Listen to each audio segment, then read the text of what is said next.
Hello everyone, welcome to my channel. আজি discuss কৰিম ভাৰতৰ সংবিধানৰ লগত জড়িত কেইটামান important question. Question number 1. Who is known as the father of the Indian Constitution? ভাৰতৰ সংবিধানৰ পিতৃ বুলি ডক্টৰ বি.আৰ. আম্বেদকাৰক জনা যায়।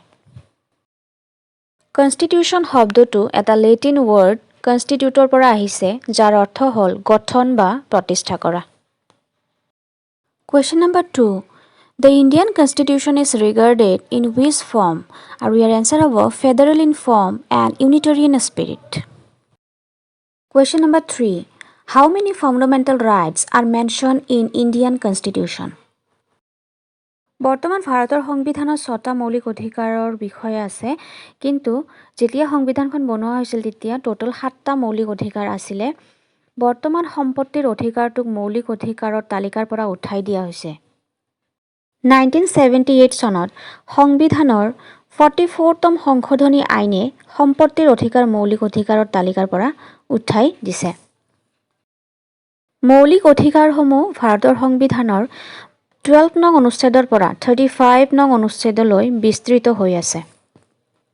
মৌলিক অধিকাৰসমূহ ভাৰতৰ সংবিধানৰ পাৰ্ট 3 বা তৃতীয় অধ্যায়ত সন্নিৱিষ্ট কৰা আছে। এই গোটেইকেইটা পইণ্ট বহুত important. Question number 4. Which article cannot be suspended even during emergency? Your answer is Article 20 আৰু 21. ভাৰতৰ ৰাষ্ট্ৰপতিৰ হাতত 3 ধৰণৰ ইমাৰ্জেন্সি পাৱাৰ বা জৰুৰীকালীন ক্ষমতা থাকে। সেই ভাগকেইটা হ'ল জাতীয় জৰুৰী অৱস্থাৰ ঘোষণা, প্ৰক্লেমেশ্যন অফ নেশ্যনেল ইমাৰ্জেন্সি, এইটো আৰ্টিকল 352ত আছে। সেকেন্ড নম্বৰটো হ'ল ৰাজ্যত সাংবিধানিক অচলাৱস্থাৰ বাবে জৰুৰী অৱস্থা মানে emergency in case of failure of constitutional machinery in states, এইটো থাকে article 356ত।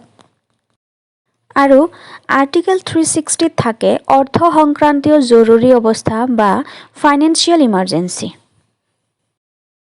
Question number 5. In India, how many times national emergency has been declared? And your answer is 3 times. Question number 6. The Indian Constitution has been borrowed the ideas of preamble from which country? Your answer is USA. সংসদীয় চৰকাৰৰ যিটো ধাৰণা সেই ধাৰণাটো লৈছে ব্ৰিটেনৰ সংবিধানৰ পৰা। Question number 8. Fundamental rights is taken from the constitution of which country? Your answer is USA. USৰ সংবিধানৰ পৰা মৌলিক অধিকাৰৰ যিটো ধাৰণা সেইটো লোৱা হৈছে। Question number 9. What is the constitutional name of our country? Your answer is India, that is Bharat. Question number 10. Which right was described by Dr. B.R. Ambedkar as the heart and soul of the Constitution? And your answer is right to constitutional remedies. ভাৰতৰ সংবিধানত 6টা মৌলিক অধিকাৰৰ বিষয়ে লিখা আছে। সেইকেইটা হ'ল সমতাৰ অধিকাৰ বা ৰাইট টু ইকুৱেলিটি, স্বাধীনতাৰ অধিকাৰ ৰাইট টু ফ্ৰীডম, শোষণৰ বিৰুদ্ধে অধিকাৰ ৰাইট এগেইনষ্ট এক্সপ্লইটেশ্যন, ধৰ্মৰ অধিকাৰ right to freedom of religion, সাংস্কৃতিক আৰু শিক্ষাৰ অধিকাৰ right to culture and education, সাংবিধানিক প্ৰতিকাৰৰ অধিকাৰ বা right to constitutional remedies. Question number 11. From which country Constitution of India has adopted fundamental duties? আৰু ইয়াৰ এনসাৰ হ'ব ৰাছিয়া। ৰাছিয়াৰ সংবিধানৰ পৰা ফাউণ্ডামেণ্টেল ডিউটিজ মানে হৈছে মৌলিক কৰ্তব্য, এই ধাৰণাটো ভাৰতৰ সংবিধানত অন্তৰ্ভুক্ত কৰা হৈছে। Question number 12. The rule of law is taken from the constitution of which country? আৰু ইয়াৰ এনসাৰ হ'ব British constitution. Rule of law মানে হৈছে everyone is equal before law বা আইনৰ চকুত সকলো সমান। Question number 13.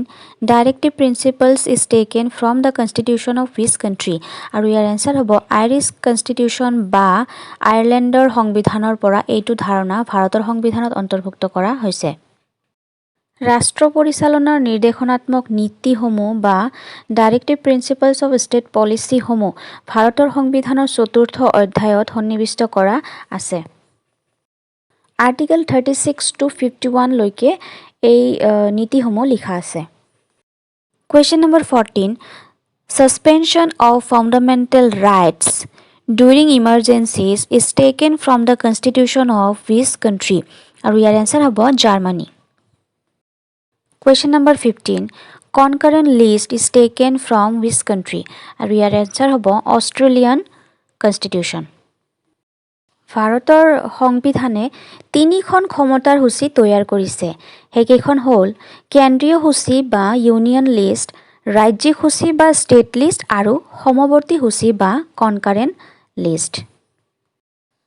সংবিধানৰ 7ম অনুসূচীত ক্ষমতাৰ এই তিনিটা সূচীত অন্তৰ্ভুক্ত বিষয়সমূহ উল্লেখ কৰা হৈছে। Question number 16. What is the minimum permissible age for employment in any factory or mine? Your answer হ'ব 14 years. Question number 17. In Indian Constitution, citizenship provisions are enriched in. Answer হ'ব Part 2, Article 5 to 11. Question number 18. Under which article President of India can proclaim financial emergency? Answer হ'ব Article 360. Question number 19. Who administers the oath of the President of India? আৰু ইয়াৰ answer হ'ব Chief Justice of India. Question number 20. In the 42nd Constitutional Amendment 1976, which word was added to the preamble? আৰু ইয়াৰ answer হ'ব secular. Next point. The system of judicial review originated in USA. Important point. Question number 22. Who was the chairman of the drafting committee of the Constitution? Year answer হ'ব Dr. B.R. Ambedkar. Drafting committee মানে হৈছে খচৰা সমিতি। Question number 23. Who was the constitutional advisor to the Constituent Assembly of India? Year answer হ'ব B.N. Rao. Next point.